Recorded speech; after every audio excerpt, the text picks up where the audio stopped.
आपने कभी सोचा है कि कोई जगह सचमुच भूखी हो सकती है? नहीं, खाने के लिए नहीं, बल्कि आपकी यादों के लिए, आपकी पहचान के लिए।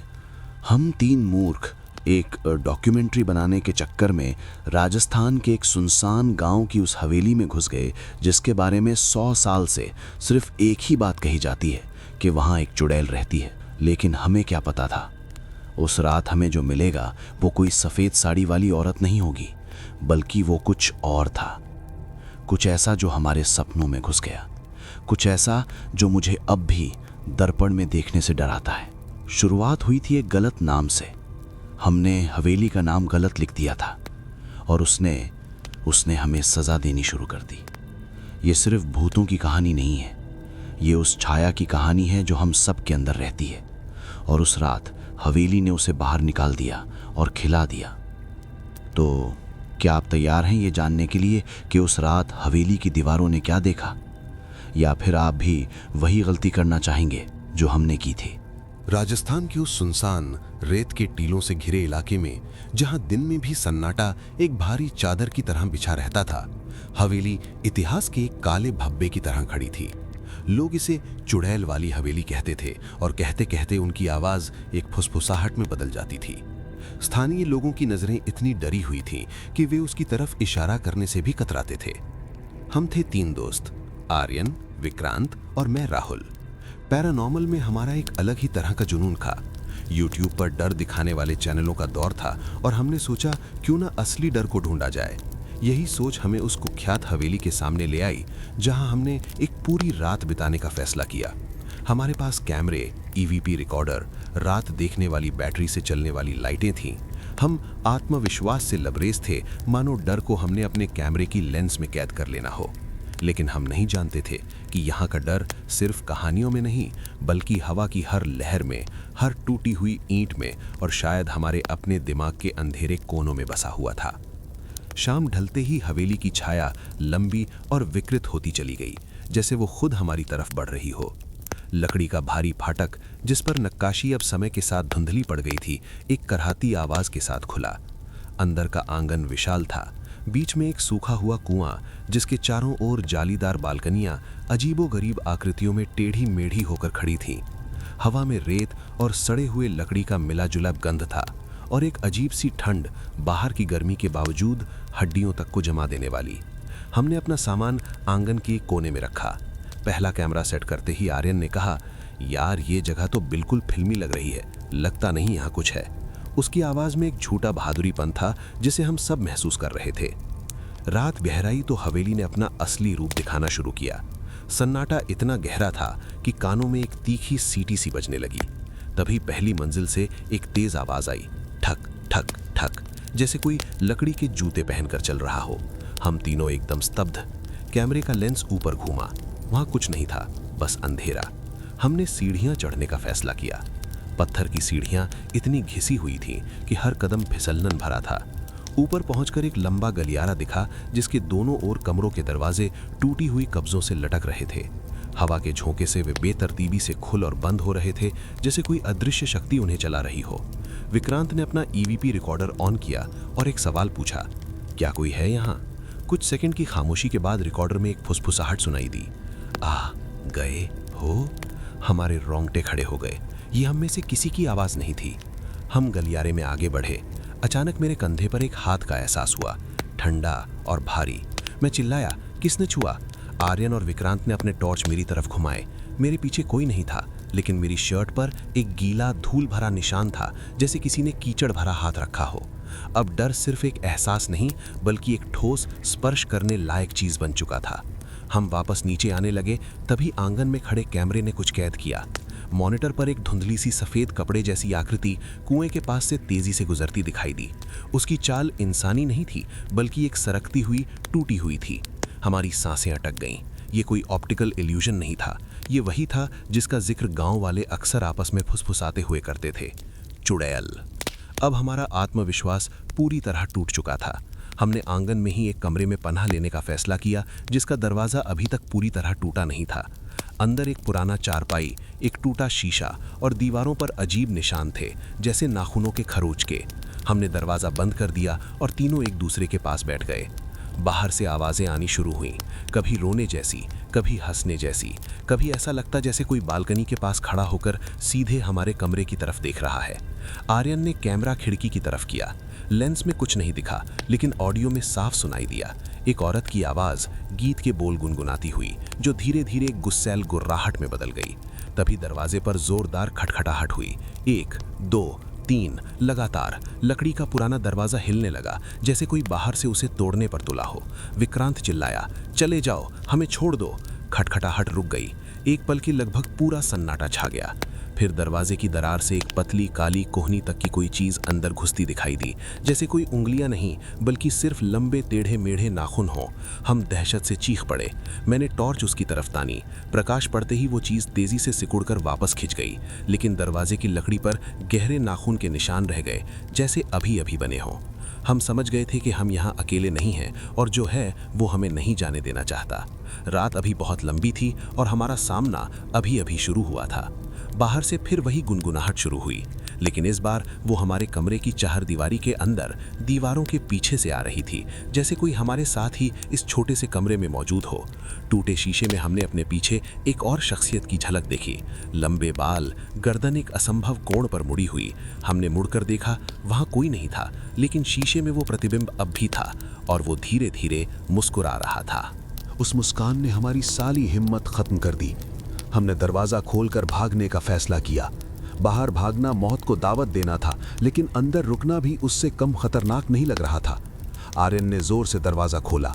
बाहर का गलियारा पहले से भी ज्यादा अंधेरा लग रहा था, मानो अंधेरे ने अपनी घनत्व बढ़ा ली हो। हम भागे, अपने सामान को वहीं छोड़कर, सिर्फ एक हाथ कैमरा और टॉर्च लेकर। नीचे आंगन में पहुंचते ही हमने देखा कि हवेली का मुख्य दरवाजा, जिसे हमने खुला छोड़ा था, अब बंद था।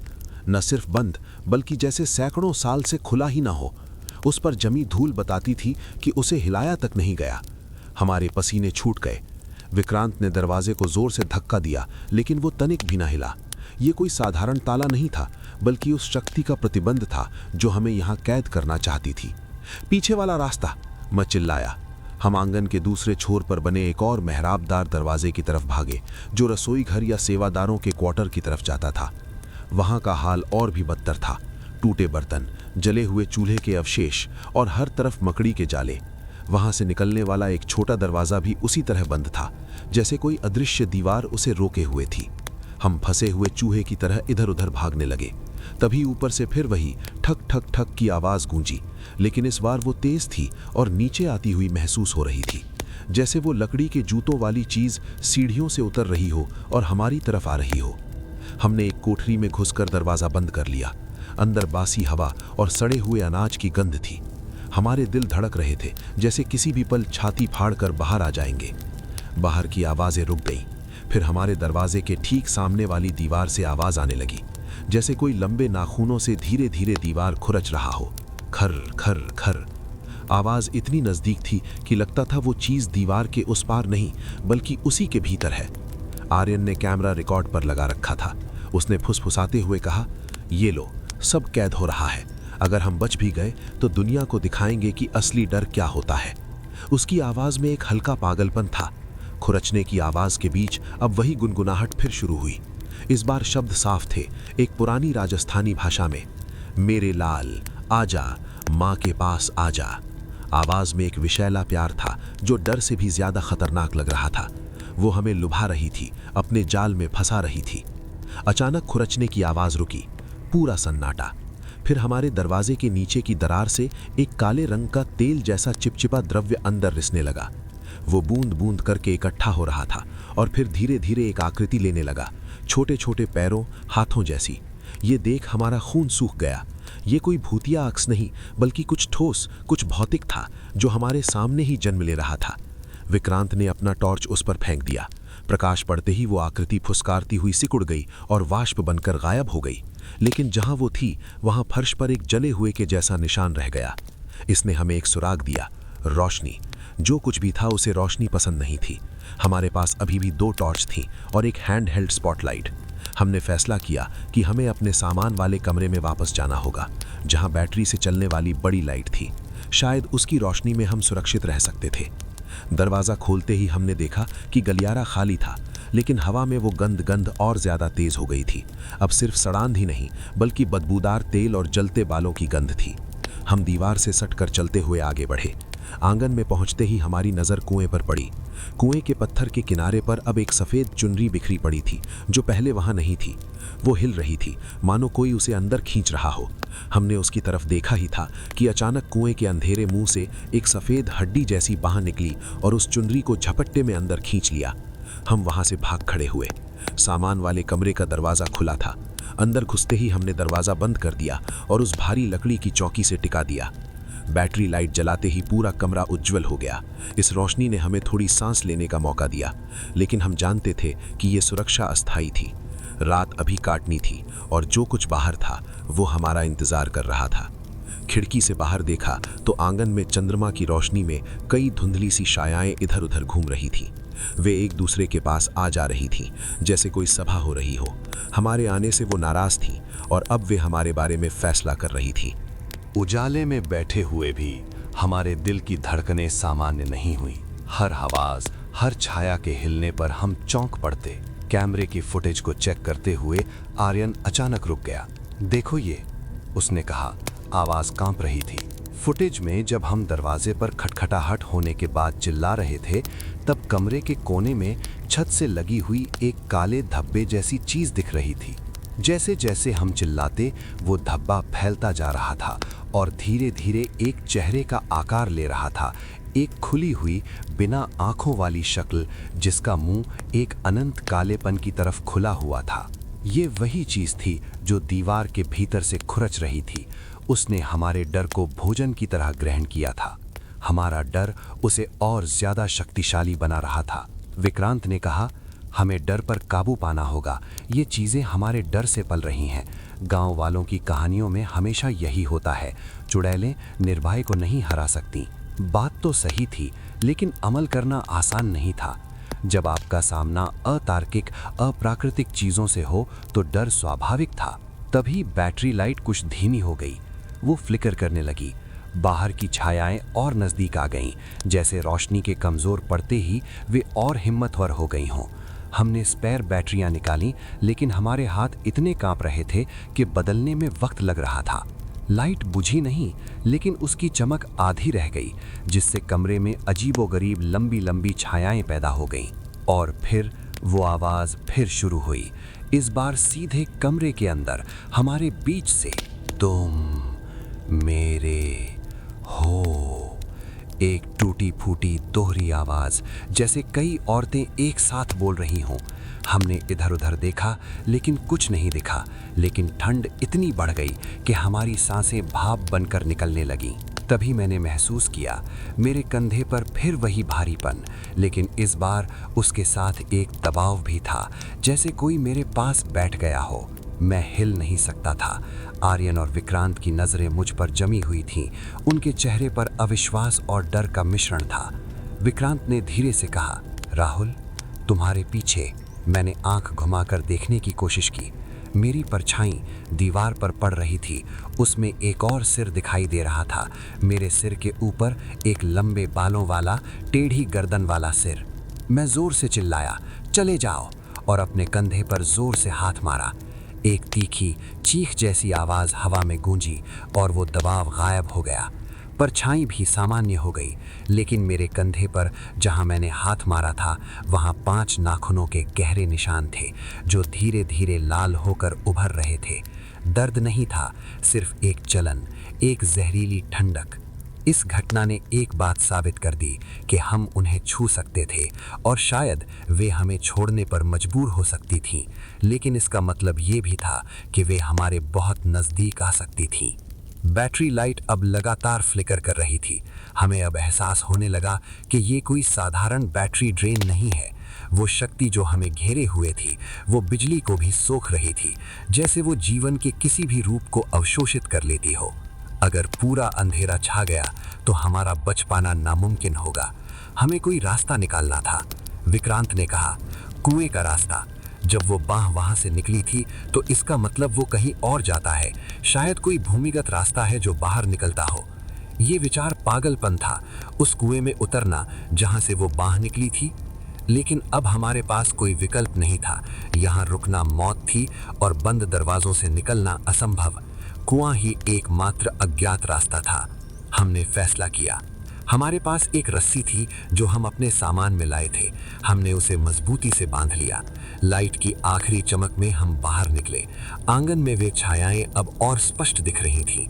लंबे झुके हुए धड़, टेढ़े मेढ़े अंग, वे हमारे चारों ओर घूम रही थीं, लेकिन तेज रोशनी के कारण वे पास नहीं आ रही थीं। हम कुएं तक पहुंचे। पत्थर के किनारे पर वो चुनरी अब भी नहीं थी, लेकिन उस पर काले रंग के निशान थे, जैसे किसी ने उसे जलाने की कोशिश की हो। आर्यन ने रस्सी का एक सिरा कुएं के पत्थर से बांध दिया और दूसरा सिरा कुएं में उतार दिया। पहले कौन जाएगा? विक्रांत ने पूछा। मैंने कहा, मैं जाऊंगा। मेरे कंधे का निशान अब जल रहा था, जैसे कोई संकेत दे रहा हो कि मैं पहले ही चिन्हित हो चुका हूं। शायद इसीलिए मेरा जाना जरूरी था।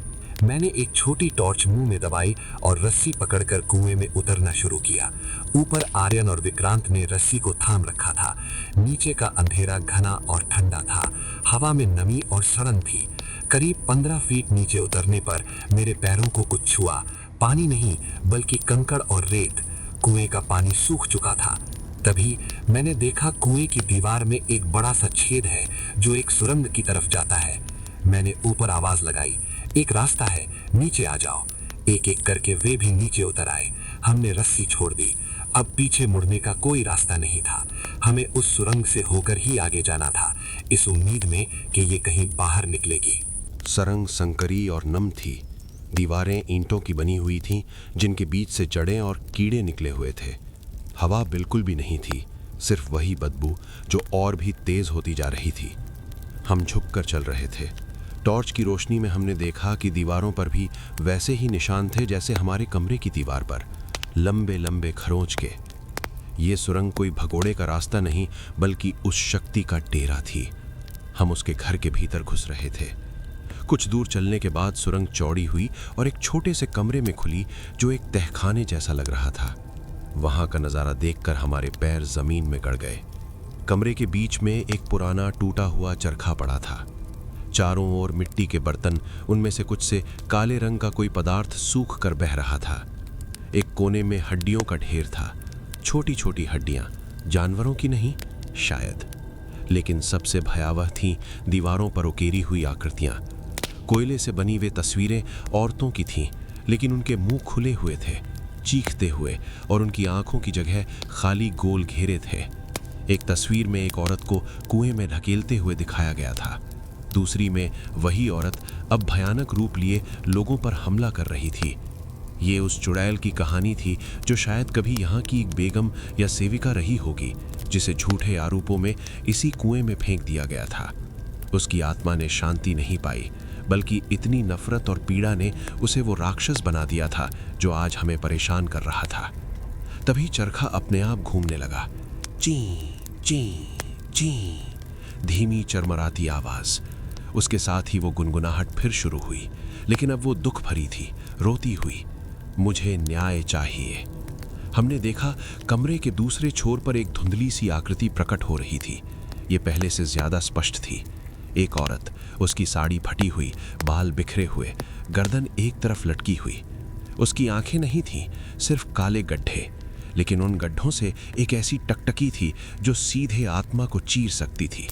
वो हमारी तरफ बढ़ी। हम पीछे हटे, लेकिन पीछे सिर्फ दीवार थी।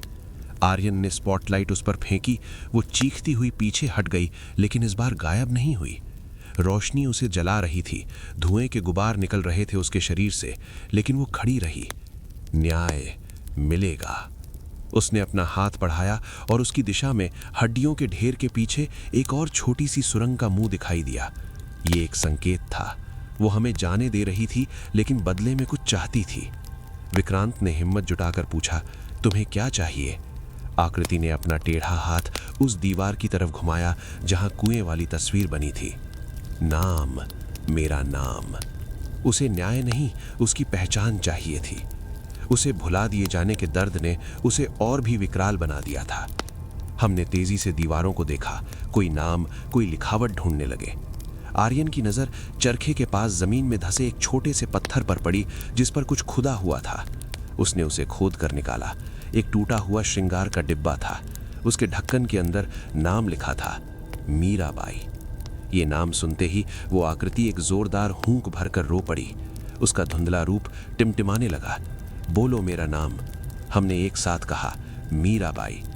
ये नाम बोलते ही कमरे में एक तेज हवा का झोंका आया जिसने सारी धूल और कूड़ा उड़ा दिया। वो आकृति चमकी और फिर धीरे धीरे फीकी पड़ने लगी। उसके काले आंख के गड्ढों से आंसू जैसी सफेद रोशनी की धाराएं बह निकलीं। उसके चेहरे पर एक शांति छा गई। वो हमारी तरफ देखती रही, फिर धीरे धीरे गायब हो गई, जैसे हवा में विलीन हो गई। चरखा रुक गया। कमरे का वातावरण हल्का हो गया। वो दबाव खत्म हो गया। हमने सांस ली। शायद उसे मुक्ति मिल गई थी, लेकिन हम अभी भी उस सुरंग में फंसे हुए थे। हमने उस नई सुरंग में प्रवेश किया। ये ऊपर की तरफ जाती थी। कुछ देर रेंगने के बाद हमें एक लकड़ी का फाटक दिखाई दिया जो ऊपर से बंद था। हमने जोर लगाकर उसे तोड़ दिया। ऊपर निकलते ही हमने पहचान लिया, ये हवेली से बाहर उसके पीछे के रेगिस्तान में था। सुबह की पहली किरण आकाश को रंग रही थी। हम बाहर थे। हमने एक दूसरे को देखा। हमारे कपड़े फटे हुए थे, शरीर पर खरोचे और निशान थे, और आंखों में एक ऐसा डर था जो शायद कभी नहीं जाएगा। हमने हवेली की तरफ पीछे मुड़कर देखा। वो अब भी वैसी ही खड़ी थी, लेकिन उसमें अब वो बुरी आत्मा नहीं थी, या शायद थी, कौन जाने। उस रात के बाद हमारा जीवन कभी भी पहले जैसा नहीं रहा। हमने अपना वीडियो फुटेज एडिट किया, उसे YouTube पर डाला। वो वायरल हुआ। लोगों ने कहा यह बहुत अच्छी VFX वर्क है, बहुत रियलिस्टिक लग रहा है। कुछ ने कहा यह पूरी तरह से फेक है। बहुत कम लोगों ने विश्वास किया, और शायद यही अच्छा था, क्योंकि जो सचमुच उस रात हुआ था उसे कोई नहीं समझ सकता था जब तक वो खुद उस डर को महसूस न करे। मेरे कंधे पर उन 5 निशानों को डॉक्टर ने किसी जहरीले कीड़े के काटने का निशान बताया, लेकिन वे आज भी हैं, और हर बरसात के मौसम में वे जलने लगते हैं, जैसे मुझे याद दिला रहे हों कि कुछ हुआ था। हम तीनों ने कभी दोबारा पैरानॉर्मल इन्वेस्टिगेशन नहीं की। आर्यन ने शहर छोड़ दिया। विक्रांत अब धर्म और अध्यात्म में गहरी रुचि लेने लगा है, और मैं अकेलेपन से डरता हूँ। रात के सन्नाटे में अब भी कभी कभी उस गुनगुनाहट के स्वर लगते हैं, या कोई छाया दिखाई देती है तो मेरा दिल धक से रह जाता है। मैंने उस हवेली के इतिहास पर शोध किया। पुराने अभिलेखों में एक छोटा सा जिक्र मिला। 18वीं सदी में उस हवेली के एक जागीरदार की एक बेगम का नाम मीराबाई था। उस पर जादू टोना करने का आरोप लगा और उसे हवेली के कुएं में फेंक दिया गया। उसके बाद वहां कई लोग गायब हुए और हवेली को त्याग दिया गया। क्या हमने उसे मुक्ति दिलाई, या सिर्फ उसे शांत किया? क्या वो अब भी वहां है, किसी और रूप में, किसी और पीड़ा से बंधी हुई? इन सवालों के जवाब नहीं हैं, लेकिन एक सबक मिला। डर सिर्फ एक भावना नहीं है, कभी कभी वो एक ऐसी ऊर्जा बन जाता है जो इतिहास के अंधेरे कोनों में फंसी आत्माओं को शक्ति देती है।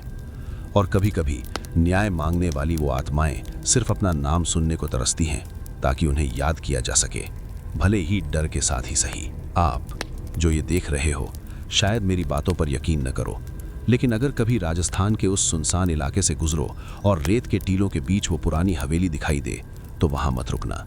अगर शाम ढल रही हो और हवा में किसी के रोने की आवाज़ सुनाई दे, तो उसकी तरफ मत देखना। और अगर कभी कोई तुम्हारा नाम पुकारे, तो जवाब मत देना, क्योंकि कभी कभी डर सिर्फ एक कहानी नहीं होता, वो एक चेतावनी होता है उनसे जो समय और मौत के पार से हमें देख रहे होते हैं। हमने सिर्फ एक रात बिताई थी, लेकिन वो रात हमारे अंदर एक सन्नाटा छोड़ गई जो आज भी हमें डराता है और शायद हमेशा डराता रहेगा।